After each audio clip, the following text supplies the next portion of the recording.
बायको असावा पण तिला भाऊ नसावा. तिचा बाप वाघानं वडीत न्यावा, तिच्या आईवर रानडुकरानं हल्ला करावा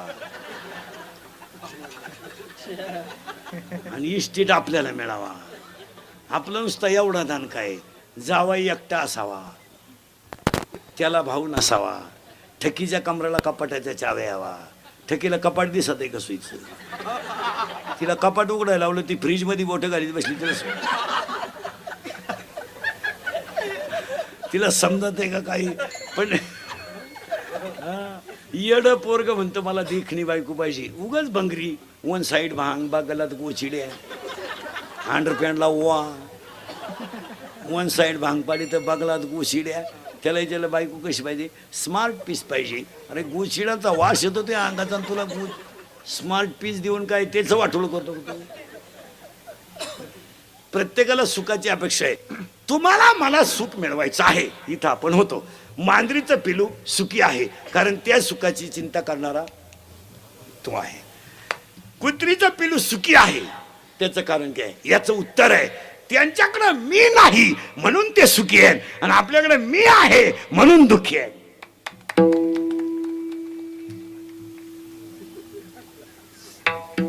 आपण बांधला बंगला, आपल्या बापाला नाही जमलं. अरे तुझ्या बापाला जर जमलं नसतं,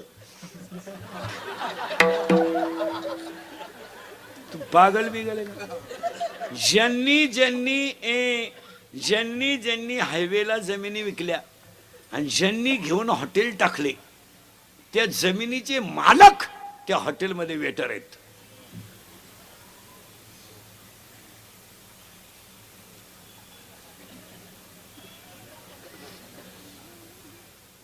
हा किंवा नाही का, लक्ष्मी नम्रतेनेच टिकावं लागते, ती माझाटेलपणा चालत नाही. नाही नाही नाही, लंकेचा मालक होता पण भजन शंकराचं करीत होता, तर देवाला मोक्ष त्याला द्यावा लागला. बायको पळू दे, राहू नाही रामाची पळू जाऊ दे, काही फरक पडला नाही त्याने. आमच्या महाराज लोकांनी तेवढंच लावून धरलंय, रावणाने सीता पळू दे, तुझ्या काय बापाचं गेलं पळू जाऊ चाल. अरे पण रावणानं मोक्ष मिळवला हे सांग ना 2-3 वेळा. रावणाच्या 4 गोष्टी लोकांना सांगायच्या रोज. जगातला पहिला मातृभक्त रावण, जगातला पहिला शिवभक्त रावण, आणि लंका सोन्याचे असून भजन करीत होता. आणि 4थी गोष्ट, जगातला मरताना हसणारा पहिला भक्त रावण. ते दिलं सोडून, दाढी वाढून आला, येऊ दे जाऊ दे, काय तुला तकलीफ नाही झाली. उरफटे पो तेव्हा सुद्धा माहिती नाही. काही लोक म्हणते वाल्यानं 17 जण बामणं मारली, एवढी बामणं आणली कुठून होती. इथं 2-4 गावा मिळून एक बामण आहे, त्याला एवढे 17 जण बामणं कुठं सापडली. बरं सापडली तर सापडली, बामणं डोंगराला गेली ती का आला, त्यांना गावातलंच खपानं. काय पोथ्या वाची त्यात कुठून लोक.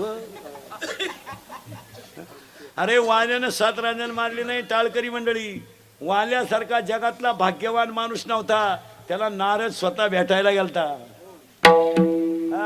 एवढा नशिबान माणूस होता. चंद्रामृत सुका शेवेल, असता जाता रवी धरवेल. पण नारद इतका भाग्यवान की त्याला देव वाल्या इतका भाग्यवान का त्याला नारद भेटायला गेला. का, त्याला फक्त संगत वाईट होते, नाही तर साधूच होता तो. आपण ते दिलं सोडून, वाल्यानं माणसं मारली, मारू दे. हे धनुष्य जो उचलेल त्याला माझी सीता माळ घालेल. कोणाचं वाक्य, जनकाचं. आता लय भारी काय का बरं, जनकाचं वाक्य. पूर्वी कुणालाही नाही द्यायची. पूर्वी असा नियम होता महिला मंडळ, मुलीचं लग्न बाप जमवायचा असा नियम होता. आणि बाप ज्या घरात देईल त्या घरात पुरीनं नांदायचा असा नियम होता. आता बापालाच व्हॉट्सअपला माहीत झालं, त्याला गुड्डी गेली का आपली. मग गुड्डीची आई म्हणली, अहो गुड्डी नाही तशी दिसती. ती दिसती म्हणजे कालपासून गुड्डी करत नाही म्हणते, दिसती. आता आंधळ दळीत आहे. आता काय समाजानं ते सगळं सोडून दिलं महाराज. जनकानं सांगितलं मी पोरगी देईल, पण अशा भंगाराला देणार नाही. ज्याच्यात घमेंड त्यानं धनुष्य उचलायचं, सीता न्यायची. अक्कल बंद झाली लोकांची. पण काहींना वाटलं धनुष्य म्हणजे किरकोळ आहे. ते आले पाहाला, धनुष्य पाहिले होते, म्हणजे सीता नको, जगणारच नाही आपण, ते सीता उचलून काय करतो. म्हणजे हाय ती रांडकी व्हायची. ते चालले निघून. त्याला विचारलं का हो चाललंय, पाहायला आलतो म्हणले. सीता बिता नको आम्हाला, काय करत आम्हाला सीतेचं आम्हाला काय करत. मग काय झालं, या पठ्ठ्याला आमंत्रण नव्हतं. कोणला? रावणाला. पण आलाच का? का? ऐका, रावण हा अहंकार आहे, न बोलवता येतोच. आणि आज बसलेल्या माझ्या सगळं सगळ्या माणसांना अहंकार आहे, दुःख येणारच, येणारच दुःख. रावण आला का रे जनका? एवढं मोठं धनुष्य उचलायला तू मला, किरकोळ धनुष्य उचलायला मला बोलवलं का नाही रे? का नाही? अहंकार. जनक हुशार होता. जनका सांगितलं असं घाला, एवढं किरकोळ धनुष्य उचलायला तुम्हाला बोलवणं म्हणजे तुमच्या शक्तीचा अपमान आहे. बिघडलं रावण. रावणाला काय मांड्यात वाजवायचा नुसता. रावण मांड्या वाजवायचा. सीतेला वाटलं एक आता पळवणार आपल्याला. सीतेने बाकीच्या देवांना हाका मारले, खंडोबा, बैरोबा, बिरोबा, हे नगाड देव. यांना सांगितलं तुम्ही धनुष्याच्या टोकावर बसा. ते धनुष्याच्या टोकावर बसले. रावणानं धनुष्य उचललं, 2-4 बरगाड्या मोडल्या. रावण मिळालं बिलं नाही, तर कणायचं रावण. रावणाच्या प्रश्न मी विचारणार बरं का, आता उत्तर तुम्ही द्यायचंय. रावणाच्या अंगावर पडलेलं धनुष्य उचलायला 200 माणसं लागली. एवढं जड धनुष्य होतं ते धनुष्य सीता अंगणात घेऊन घोडा घोडा खेळत होती. तर ती सीता रावणानं उचलली कशी?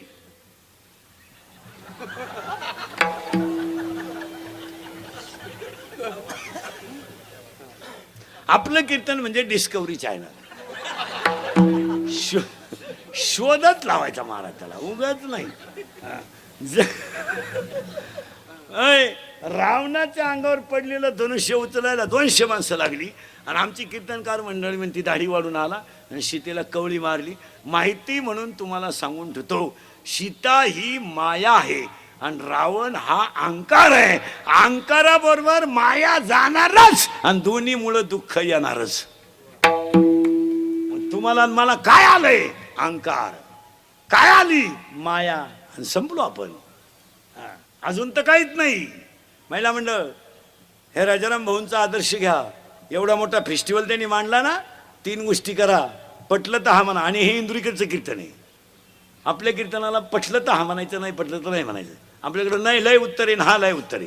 पण भामट्यावानी कीर्तन ऐकायचं नाही. आम्ही म्हणायचं बैल गा बनन, तुम्ही म्हणायचं त्याच्या दुधाचा चहा. मी मरल ना महाराज, म्हणजे मरल नाही मी 5-25 वर्ष, पण तुम्हाला आपली रोज आठवण येणार, ध्यानात ठेवा. आज ह्या बिचाऱ्यानं संस्कृती जतन करण्यासाठी एवढा मोठा कार्यक्रम केला. आज अशा कार्यक्रमांमुळे सामाजिक प्रबोधन होऊन संस्कृती जतन होणं काळाची गरज आहे. अशातून शालेय कार्यक्रम आहे, गायनाचा कार्यक्रम आहे, कीर्तनाचा कार्यक्रम आहे, आणि ह्या गोष्टी आता करणं काळाची. त्या बिचाऱ्याला देवानेच किती चांगली बुद्धी दिली की 16 वर्ष एवढा कार्यक्रम राबवला. सदस्य खजिनदार सगळ्यांनी. महिला मंडळ 3 गोष्टी जपून वापरा. आजच्या फेस्टिवलला सांगतो, ऐकाल. महाराज म्हणून ऐकायचं नाही. महाराज मारू दे, उलट होते तिकडे. महाराज कीर्तन संपले हो का मारणं. तुमचा मुलगा म्हणून ऐकायचं. महिला मंडळ 1, पाणी जपून वापरा. आज ही गोष्ट प्रत्येक माणसानं कटाक्षानं पाळली पाहिजे. यावर आपलं मत काय? आजारी तुम्ही पाया पडून सांगतो, पाणी नसल्यावर काय होतं याचा अनुभव आपण 6 वर्ष घेतलाय. पाण्याचा वापर जपून करा. यावर आपलं मत काय? नळ बंद ठेवायचा. भांडे घासताना भांड्यांमध्ये सारखा नळ चालू ठेवत नका जाऊ. दुसऱ्याचा ओटा ओला होईल असं पाणी वापरू नका. आणि शेतकरी बांध फुटेल एवढं पाणी गावाला भरू नका. पाण्याचा वापर जरूर करा, जपून करा. काय मत आहे तुमचं? ही काळाची गरज आहे. 1, पाणी जपून वापरा. 2, वीज जपून वापरा. अजून आपल्यावर विजेचं संकट येणार आहे. आता हे 5-6 वर्ष तुम्हाला वीज का कमी पडली नाही, तर सगळ्या शेतकऱ्यांच्या विहिरीला पाणीच नव्हतं. त्यामुळं मोटरी, इलेक्ट्रिकल पंप सगळे बंद होते. यंदा ती अडचण येणार आहे. वीज जपून वापरा. आणि 2, 3, वाणी जपून वापरा. याला जरा आवर घाला. आणि वयामानाचं भान ठेवून बोला. सुना आहे तुम्ही, सुना. तुम्हाला सासू सासऱ्याला बोलायचा कवडीचा अधिकार नाही. तू काय तुझ्या बापाच्या घरून 10-12 ताटल्या आणि तांबे घेऊन आली म्हणजे जागीरदारी घेऊन नाही आली. तुझ्या बापानं दिलेलं काय टिकलं बा? बोल. कपाट तर घरात घालताना मोडलं, दिवाण तर वाकेलच होता, सोफा शीटचे खेळे निघेलच होते, तांब्या चिमटेलच होता. काय दिलं? विनोद समजू नका. तुम्ही बोला नवऱ्याला. तुम्हाला नवऱ्याला बोलायचा अधिकार आहे. तो तुमचा व्यवहार आहे, नवरा आहे. तो कधी नाही म्हणला का भांडे घासायला? कधी नाही म्हणला का धुणं? तुम्ही त्याला काय, अरे वाघासारखं गडी होता पण बिबट्या झाला. पण पाया पडून सांगतो महिला मंडळ, थोडंसं वाईट वाटेल पण वयामानाने सासू सासऱ्याला बोलू नका. का?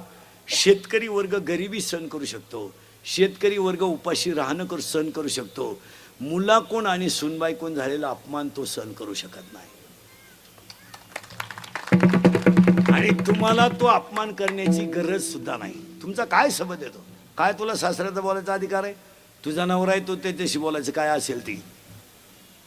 त्याने आयुष्यभर कष्ट करून संसार उभा केलाय. तुझ्या नवऱ्याने त्याची इस्टेट ठीक सांभाळली सुद्धा नाही तर वाढवायचा कवी कधी वाढवायचा? त्याच्या बापानं कमवलेली इस्टेट त्यानं इकून टाकली, ती त्याला सांभाळता आणि तो वाढविल कवा?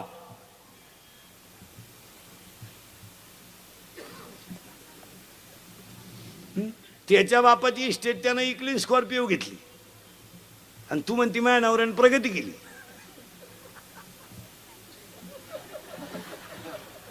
मी घरात आले आणि घराची भरभराटी झाली. विचार बरं तुझ्या मनाला घराची काय अवस्था झाली. हा विनोद नाही. पाणी जपून वापरा, वीज जपून वापरा आणि वाणी जपून वापरा. मान्य? आणि या तिन्ही गोष्टी काळाची गरज आहे. आता तुम्हाला सांगतो 3. तुम्ही मला बरं झालं त्यांनाच बोलले. तुम्हाला सांगतो 3. 1. अंगातली ताकद जपून वापरा. मारामाऱ्या करायचे, दंगली करायचे, आंदोलनं करायचे, टपरे पेटवायचे दिवस आज राहिले नाही. आता काळ कडक झालाय. पोलीस खातं 15 वर्षापासून नंबर 1चं काम करते. 70% जनता पोलीस खात्यान जागेवर आणली. आता हे कार्यकर्ते जरा नीट आहे का? जरा आमच्या टोळीत या. आता हे लोकांचे वाढदिवसाचे बोर्ड ठोकायचं बाद झाला. आता काय राहिलं नाही राजकारणात सुद्धा. काय राहिलं? 3 महिने एकमेकाला शिवे दिला. आता एका कोंबडी पोत त्या आपण बावळात ठरलो ना. त्यांनी 3 महिने नॅट लावलं माईकवर. असं झालं असं. आपण बसलो ना बिड्यावडीत. आपल्याला आहे काय फायदा? बरं, त्यामुळं कार्यकर्त्यांचं वर मार्केट राहिलं नाही. आता गावात एवढं पहिल्यासारखं मार्केट घरात तर नाहीच. घरात नाही मार्केट यांना. घरात नाही. घरात 2 लोकांना किंमत नाही.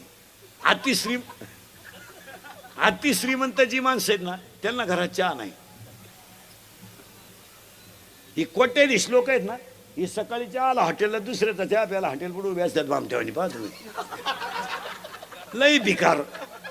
आणि चहा कोणचा प्याणार? सुताराचा, गावंड्याचा, गरीबाचा. जे इटाराची ते लोक यांना चहा पाहिजे. त्या माणुसकी म्हणून नाही, यांच्या ठोकायची म्हणून. ते लोक फुगीर राहते. 250 रुपयेच कमावणार पण ते त्यांना म्हणतात दादा चहा घेता का? ते प्रेमानं म्हणले का जिरवायची म्हणून दादा म्हणतो द्या बा. मग चहा पेता पेता दादा म्हणतो JCB घेतला आपल्या पोरेनं. का तुला खड्डा घ्यायला घेतला का? तुला चहा आला पैसे नाही. JCBनं काय खड्डा घेतो का हलकटा? अरे ते गवंडी पा इटा रचून चहा भाजी देई. हे श्रीमंत माणसांचं लय दरिद्री जगणं यांचं. हे फक्त यांना जर मित्राला चहा पाजायचा असला ना, ते हॉटेलमधली गर्दी वय कमी पोहेपर्यंत उठती नाही हॉटेलमधून. बस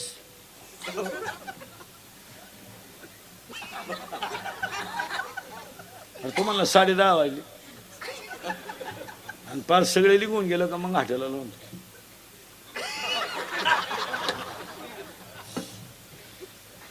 लय भिकारी. तसे कार्यकर्ते घरी जर गेले ना, यांना घरात लय वजन नाही. यांच्या बायका नीट बोलत नाही घरात. भजन्यांच्या बायका तरी म्हणतात आले का. शेतकऱ्याची बायको म्हणते चहा ठेव का. नोकरीवाल्याची बायको तर दारातच उभी राहते काळी पिशी घ्यायला. तोवर मसाला काढलेलाच राहतो.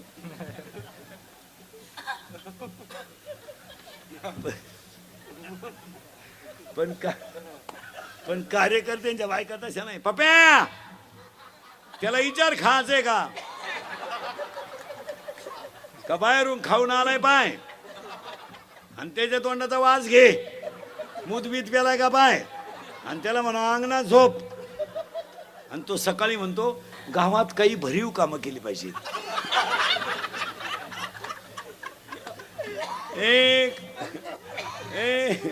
अंगातली ताकद जपून वापरा. काय मत आहे तुमचं?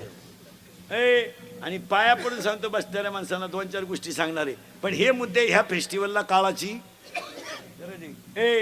दंगली करायचे दिवस राहिले नाही. आता तो काळ गेला. आता 100% जनता सीसी कॅमेऱ्यात येईल. जर कधी टपरी विपरी पेटवताना क्लिप मध्ये दिसला ना तू, अशी खुटी गुतन त्या खुटा उपटन पण खुटी निघाय. 3 महिने जामीन नाही आता. हसण्यावारी गोष्टी नेऊ नका. 3 महिने जामीन नाही आणि मरेपर्यंत सरकारी नोकरी नाही. तुमच्यापैकी कोणी दंगलीत गुतेला असेल तर त्याला विचारा फक्त कसं काय. त्याला म्हणा ना उद्या मोर्चा आहे, गावाला चाललो मी, आग लाव त्या मोर्चाला, याच्यात उतरू नका. विनोद ह्या नाही. माऱ्या करायचे दिवस आज राहिले नाहीत. पहिलं वाक्य सांगतो, जर प्रत्येक माणसानं अंगातली ताकद योग्य वापरली तर तिचा फायदाच होईल. काय मत आहे तुमचं? दुसरं वाक्य सांगतो, 1 अंगातली ताकद जपून वापरा. 2 वादाचा मुद्दा येत असेल तिथं माघार घ्या. तुमचा जय कधी आहे. भांडणाचा मुद्दा आला ना माघार घ्या, तुम्ही जय होणार. नवरा बायकोचं भांडण झालं ना, हो द्या ना, फक्त 5 मिनिटं तिच्या गप्पात राहायचं. ती काय पिसाळली का? फक्त पाहत राहायचं. ती बुखात गप बसत. जिंकलो ना आपण, जिंकलो. यश. शिक्षकानं कॉफी पकडली ना, शिक्षकानं कॉफी पकडली ना, फक्त त्या सरांच्या पाया पडा आणि फक्त म्हणायचं सर परत करणार नाही. वाचलो ना, पाया पडायचं सर परत करणार नाही. फायदा होणार नाही. सरांना म्हटलं भेट पेपर सुटला. आयुष्यभर भीक मागायची पाळी आली. हातानं 3 जण 1 जानेवारीला 90 पेले आणि ट्रॅक्टर उसाचा भरून आला. त्यानं हॉर्न वाजवला. आता हे मुतपे लावलं दिबीन बापाच्या, यांना क्रेडिट गेल्यासारखं झालं. यांनी त्याला सांगितलं का रे हॉर्न वाजवला. त्याला घोडा लावला. यांनी 2 ठोन दिले त्याच्या. तो टामी घेऊन उतरला. गुडघ्यातूनच काढली तिने बी. हे उतरले म्हणले ती आईला गुडघे नाही राहिले. अंगातली ताकद जपून वापरा. नम्र व्हा. राग आला आणि बायको उचलून आपटली, जागेवर मेली. 40 वर्ष जाऊन बसलं. काय करतो आता? सुटून आला आणि मेला. भांडणापासून बाजूला राहा. काय मत आहे तुमचं? तुम्हाला 2-3 मुद्दे सांगतो. भांडणापासून बाजूला राहा. भांडणात फायदा नाही. फायदा नाही. कशाला भांडण करायचं? का करायचं? राहायचं तरी किती दिवस? 1.5 गुंठा जागा होती 2 भावांशी. 1.5 गुंठा. 40 वर्षी केस चालली. वकीलही मेला.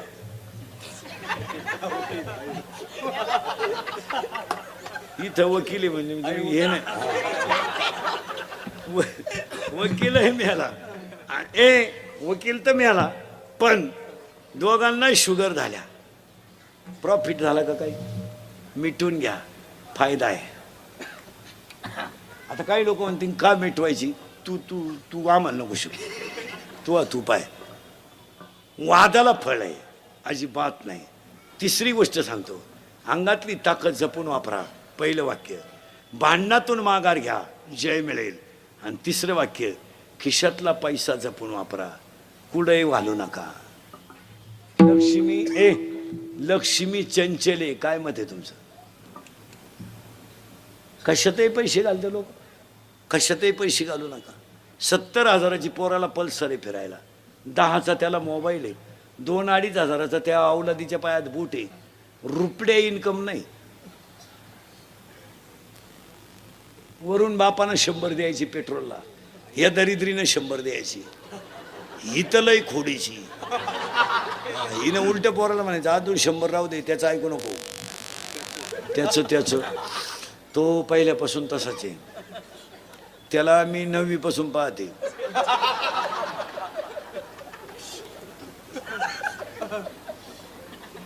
मग आता त्याच्याकडं मोटरसायकल 70ची पल्सर, 10चा मोबाईल, 2-2.5 हजाराचा पायात बूट, खिशात 200-250 रुपये. ते का आला हरिपाठ करीन?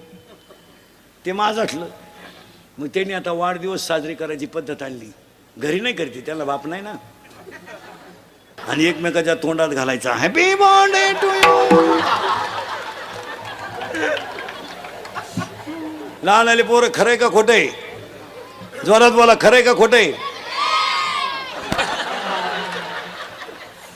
आणि मग दारू प्यायलो एकमेकाला बापाच्या नावानं हाका मारायचा, ए रत्या, ए भिक्या. का आला सुधरतील? लहान आले पोरं बैठे बैठे सावधान. आणि जोरात बोला. आपल्या घरात पप्पाचं आणि मम्मीचं भांडण झालं, सगळ्यात जास्त स्पीड मध्ये कोण बोलती? मम्मी. करेक्ट. आणि भामट्यावानी खाली मान घालून कोण ऐकतो? पप्पा. मग आपल्या घरात भामटा कोण? पप्पा. आणि घरातला हेडमास्टर कोण? मम्मी. करेक्ट. पुढचा प्रश्न पोरानं जोरात बोला. आपल्या घरात सगळ्यात जास्त पप्पा कोणला घाबरत्या? मम्मीला. करेक्ट. 4 गुरुवारचा प्रसाद या.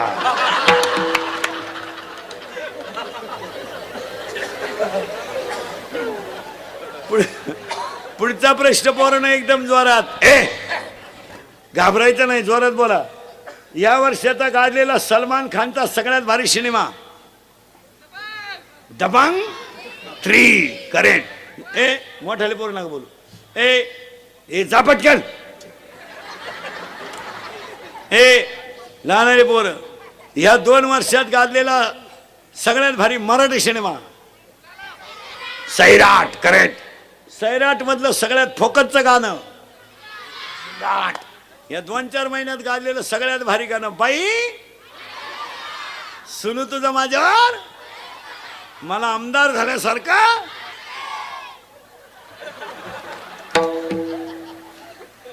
पुढचा प्रश्न मोठ्याल्या पोरांनी बोलायचं नाही. पुढचा प्रश्न पोरांनो, 8वीच्या पोराला मोबाईल आहे, बरोबर आहे का? त्याला गरज आहे का मोबाईलची? त्याचा बाप नालायक आहे का पोरगा? बाप.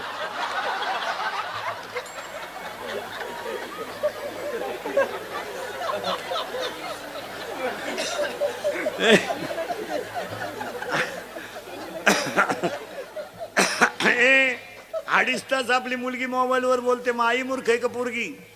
आई. करेक्ट. मग आपल्या घरात 2च माणसं हलकटे, जोरात सांगा, आई आणि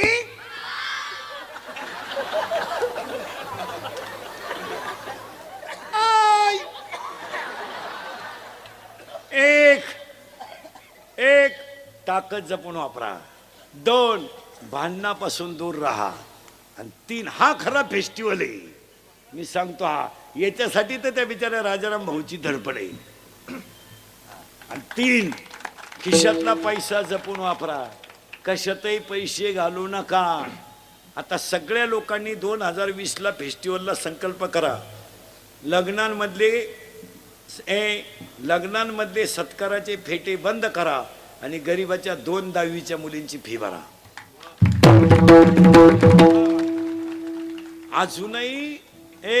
अजूनही 3 किलोमीटर पायी 10वीला येणारी मुलगी आहे. अजून दुसऱ्याच्या घरी भांडे घासून शिकणाऱ्या मुली आहेत. आमच्या गरीबाचा मुलगा मिलिटरी सिलेक्ट झाला. बिचाऱ्याची छाती भरली, उंची भरली, वय भरलं, सगळं तंतोतंत झालं. पण तो सिलेक्शनवरून आल्यावर आईच्या कुशीत घसघसून रडला. आई, मला 3 महिन्याचं ट्रेनिंग आहे. आईनं गळ्यातल्या वस्तूला हात लावला आणि कानातल्या सांगितलं, एवढंच मी मोडू शकते. अशा पोरांना लग्नांमध्ये सत्कार बंद करा आणि त्यांना 2-4 हजाराची मदत करा. त्यांच्या गालावरचं हसू तुम्हाला पांडुरंग भेटवेल. एक मुलगा महाराष्ट्र केसरी झाला, त्याला मदत करा. महिला मंडळ तुमच्या घरी महिला मंडळ तुमच्या घरी कोणताही मोठा कार्यक्रम असला ना, श्रीमंताच्या बायकांना कधी जेवायला बोलवायचं नाही. ते दरिद्री बोलून काय उपयोग नाही त्याचा. मी भात खात नाही, तू येऊच नको, खाऊ नको. त्याच्यापेक्षा भांडे घासणाऱ्या बाईला बांधूनही द्या, तिच्या पोरांनी खाल्लं तर त्यांच्या गालावरचा हसू तुम्हाला देव भेटवेल. आपल्या घरात महिला मंडळ, मुलीला 4-5 ड्रेस आहेत. भांडे घासणाऱ्याची मुलगी मेडिकलला पहिली आली, म्हणजे 12वीला, तिचा मेडिकलला नंबर लागला. आपल्या मुलीचा कपाटातला एक ड्रेस तिला देऊन टाका, तिच्या गालावरचा हसू तुम्हाला देव भेटवेल. आता सगळ्या लोकांनी हे करायला शिका, ही काळाची गरज आहे. 10वीला 80% पाळणारी मुलगी फक्त परिस्थिती नाही म्हणून 8ला जाते. तिची बुद्धी 8ची नाहीये, ती सायन्सची बुद्धी आहे. पण कॅपॅसिटी नाही, परिस्थिती नाही आणि योग्य मार्गदर्शन नाही. आता सगळ्यांनी लग्नपत्रिका छापायचं बंद करा. सगळ्यांकडे हे मोबाईल आहे. 1 मिनिटात उभ्या महाराष्ट्राला कळण तुझ्या घरी का तमाशा आहे. 4,500 नाव छापितो बावळा का, कशातही पैसे घालायचे, पागलपणाची लक्षण. पुरी फक्त पुरुष फेटा बांधायची, आता यांनी फेटे सुरू केली. आता तुम्ही बांधा फेटे, आम्ही घेतो 9 वार. पुरी निघाला पॅन्ट शर्ट, आम्ही घेतो गाऊन, घेतो वाढण्या नावळी तो मुंडकी. आता काय करता, येड्याचा बाजार. कशातही पैसे. चांगले बसून लोक जेवत होते, आला किडा उभ्यानं जेवण. तू लय श्रीमंत तर तोंडानं खायचं बंद कर ना. एक लय पैसे ना, हलकट नाही तर. आणि ते वरहडणं आला, एक ताटली हातात घेत, भात कान फट दिले. एकाला भातच सापडा ना, ते ताटलीच घेऊन गेली. चांगले गोल गुलाबजांबू होते. कोणच्या बापाचं काय गेलं, गुलाबजांबूच लांबकोळा केला. काय गेलं तुझ्या बापाचं. आता गुलाबजांबू असा नाही राहिला. अरे काय तुझ्या बापाचं गेलं का काय होता ना चांगला गोल, टपा टपा म्हातारे तोंडात टाकायचे. गुतला म्हातारीच्या नागपुडीत, मेला म्हातारा. काय गरज काय होती पण. बावळ्याचा बाजार. चांगली बुंदीन गुलाबजांबू सेपरेट होते, मारली झक एकत्र. राजा राणी, राजा एवढा,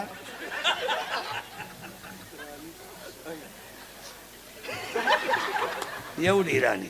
राजाला कळलं सुद्धा नाही राणी चिटाकली का मुका घेऊन गेली.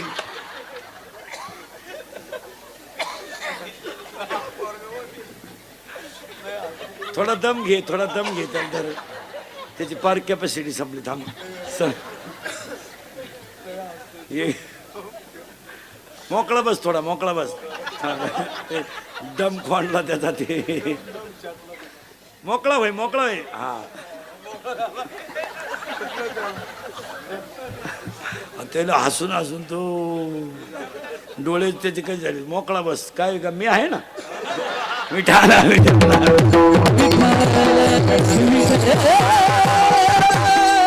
आता एक लग्नात फाजील पद्धत आली. फाजील आशीर्वाद तर जाऊ द्या, तो येडेपणाची. आशीर्वाद द्यायला भ्या वाटत होता. लग्नातले 7 लग्न जुने आहेत.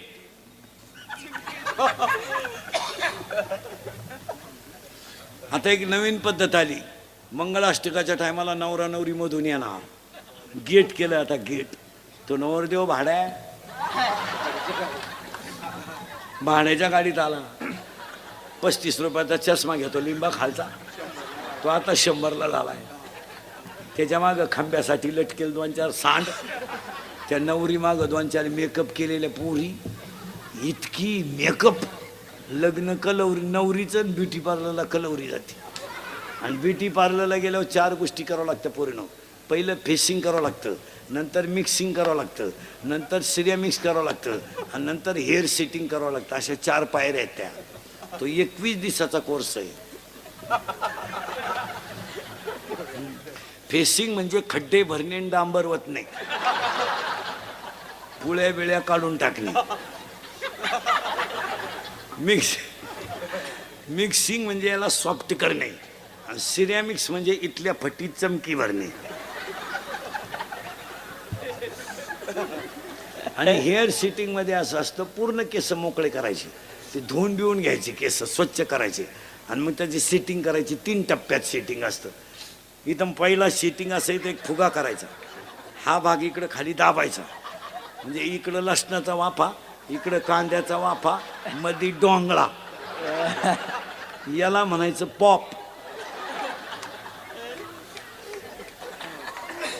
आणि दुसरा एक भांगे, ही बाजू अशी पुरगळून घ्यायची आणि एक बट मोकळी सोडायची, ती बोलताना वाटावर आली पाहिजे, याला म्हणायचं देव याने. आणि तिसरा भांग असा आहे, एकच बाजू बांधायची, ही मोकळी ठेवायची. चला हवा येऊ द्या. कलवरीने असं केलं, नवरदेव घोड्यावरून पडलं, पाहता काय माहिती घोड्यानं नवरदेव. आणि मग त्याच्यापुढे तो बँडवाला इको द्या. ए बाहर फूल बरसाओ,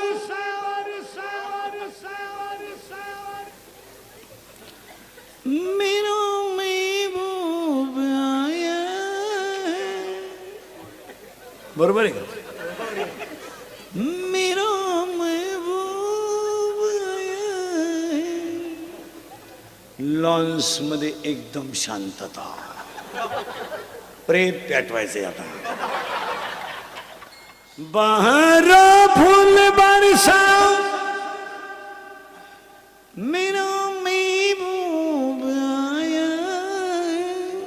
जमलं की नाही बरं? मेरा महबूब आया. आणि तो महबूब चालवतो कसं माहिती का?